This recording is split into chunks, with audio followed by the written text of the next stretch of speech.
Hello my friends, Wayne here of the Let's Play Cat Gaming channel, and today we are going to talk about Shane Walsh, who was one of the main characters in The Walking Dead Season 1 and 2.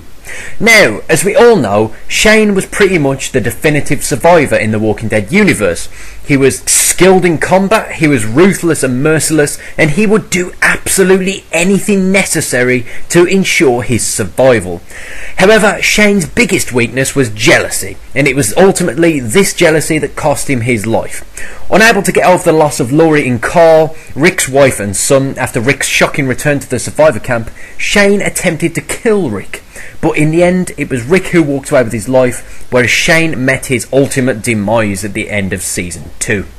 In this audio vlogative piece, we are going to talk about how the events of Season 3 could have been different if Shane was still alive.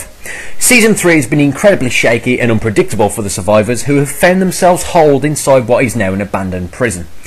Under threat from the evil governor, who is the leader of an army and a survivor camp of his own in Woodbury, the survivors in the prison have seen numerous close calls, casualties and even deaths. However, the viewer has to ask themselves, would these losses have happened in the first place if Shane was still alive to protect the prison? When the survivors first made their way into the prison at the beginning of Season 3, there were a number of hostile survivors, prisoners and convicts from the days that came before, when crime and punishment was still very much a part of day-to-day life.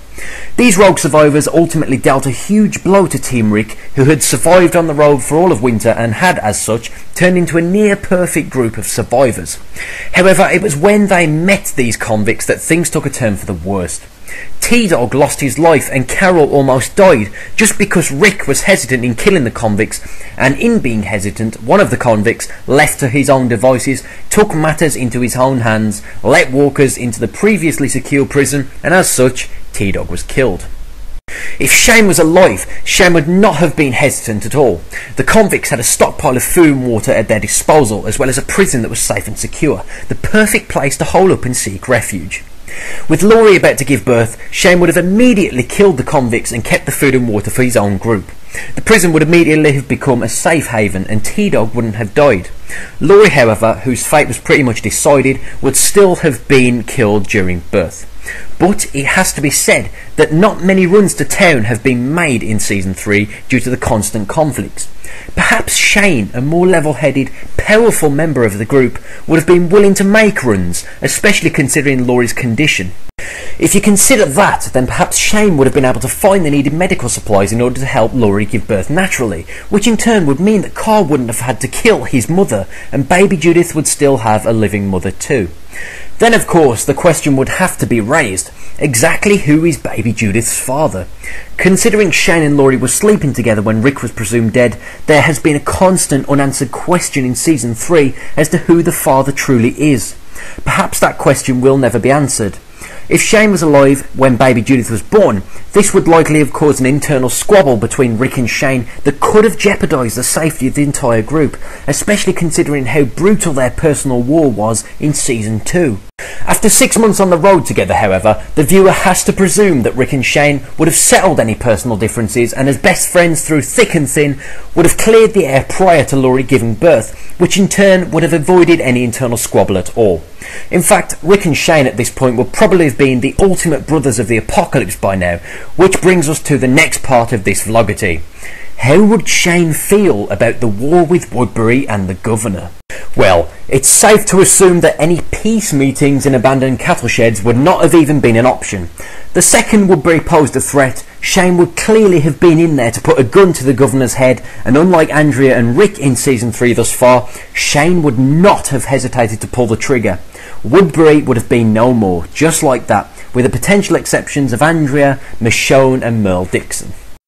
Due to their previous almost relationship, Shane would likely have welcomed Andrea back to the group, and considering Michonne helped Andrea survive the harsh winter on the road, Michonne would likely be welcomed back to the prison too.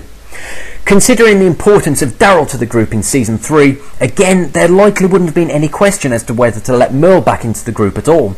Even though Shane wasn't a huge fan of Merle, calling him a drug dealer at one point, again it has to be assumed that after 6 months on the road together, Shane would be happy to see Daryl reunited with his big brother, who he has been searching for so long. That is not to say that the unpredictable Merle Dixon wouldn't have had a fight or two with Shane before Daryl, like we saw in This Sorrowful Life, was able to talk some sense into Merle at last, allowing him to mature and be accepted into the group like he should have been from the start. With Shane as a symbolic leader, the survivors would have likely moved into the newly abandoned Woodbury.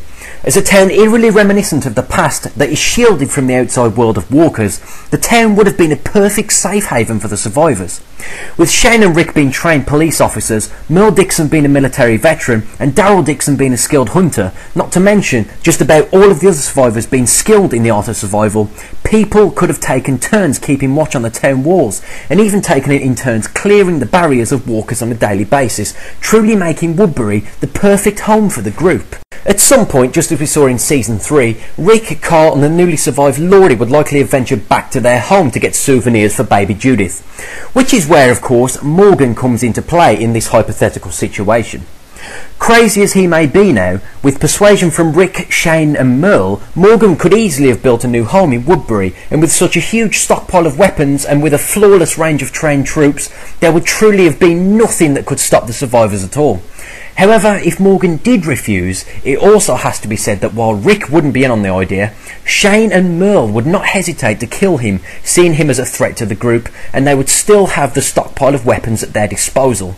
Needless to say, if Shane was still alive in Season 3, things likely would have been a lot different. Laurie, T-Dog and Merle Dixon would likely have still been alive. The governor's regime would be long over and everyone could potentially be living happily in the safe, secure and comfortable Woodbury safe haven. Shane, however villainous he may have seemed, was in fact the perfect survivor, and he had the ultimate mindset to live in a world that now belonged to the Walking Dead. Showing no mercy, displaying ruthlessness and aggression, but for the most part still keeping a level head and a rational train of thought in regards for what was best for his group and his group alone, Season 3, with Shane a part of the group, could indeed have proved to be very, very different. I would love to hear your thoughts on this piece. How do you think Season 3 would have been different if Shane was still alive, and do you think the survivors would have been better off with Shane? Considering Rick's current state of mind and the sheer amount of difficulty, casualties and deaths in Season 3 thus far, perhaps the survivors did indeed need Shane, who always seemed to have a better mindset for the apocalypse than Rick. Who knows, perhaps all they needed was 6 months on the road together and things would have turned out okay. I guess we will never know. As always my friends, thumbs up, subscribe, get commenting and enjoy.